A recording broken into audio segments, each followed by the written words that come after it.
ऊपर से गिरा तो हम लोग को थोड़ा महसूस हुआ कि अब निकलने का प्रयास तो हम लोग का तो बंद हो गया। तो अंदर क्या होती है तो मैं ही जानता था।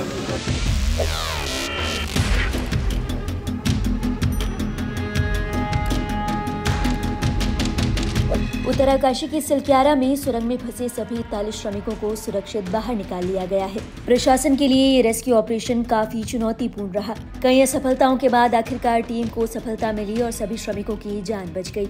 जाहिर तौर पर एक सुरंग में 17 दिनों तक फंसे रहना मजदूरों के लिए आसान नहीं था। ऐसे में देश भर मजदूरों के हौसले को सलाम कर रहा है। यकीनन इस ऑपरेशन को सफल करने में रेस्क्यू टीम का बड़ा हाथ रहा। लेकिन जरा सोचिए, इन 17 दिनों में अगर 41 मजदूरों में से एक की भी हिम्मत जवाब दे जाती तो ऐसे में ऑपरेशन का सफल होना लगभग नामुमकिन था। हालांकि मजदूर सुरंग से बाहर आ चुके हैं, लेकिन लोगों के जहन में अब तक ये सवाल कायम है कि मजदूरों ने अपने 17 दिन सुरंग में कैसे बसर किए। खाने तक तो ठीक था, लेकिन इसके अलावा दूसरी चीजों का इंतजाम कैसे किया गया?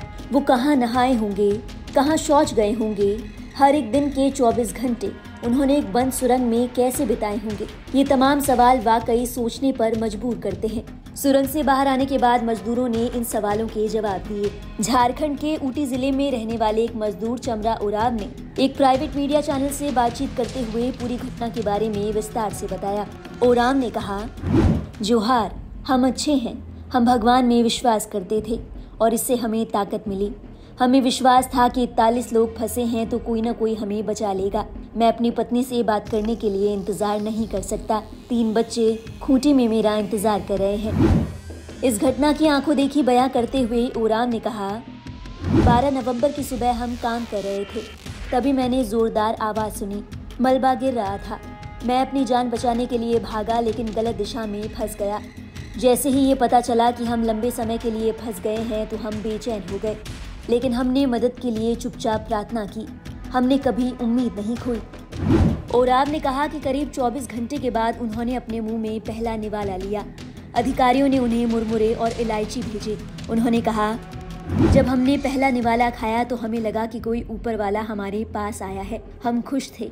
हमें आश्वासन दिया गया था कि हमें बचा लिया जाएगा, लेकिन जरूरत थी समय गुजारने की। इसीलिए हमने खुद को फोन पर लूडो में डुबो दिया। फोन चार्ज करने के लिए बिजली की सुविधा थी। नेटवर्क नहीं होने के कारण हम किसी को कॉल नहीं कर सकते थे। हमने आपस में बात की और एक दूसरे को जाना। शौच की व्यवस्था के बारे में बात करते हुए उराव ने कहा, हमने प्राकृतिक पहाड़ी का पानी उपयोग करके स्नान किया। फ्रेश होने के लिए हमने एक जगह तय कर ली थी। गौरतलब है, इस हादसे के बाद श्रमिक के परिवार खुश तो हैं, लेकिन उनमें से कई नहीं चाहते कि उनके बच्चे अब दोबारा शहर से बाहर जाएं। झारखंड के एक श्रमिक विजय होरू के परिवार का कहना है कि वो कोशिश करेंगे कि झारखंड में ही उनके बच्चों को नौकरी मिल जाए। उनका कहना है कि पैसों की जरूरत पड़ी तो वो कम जोखिम वाला काम खोजेंगे।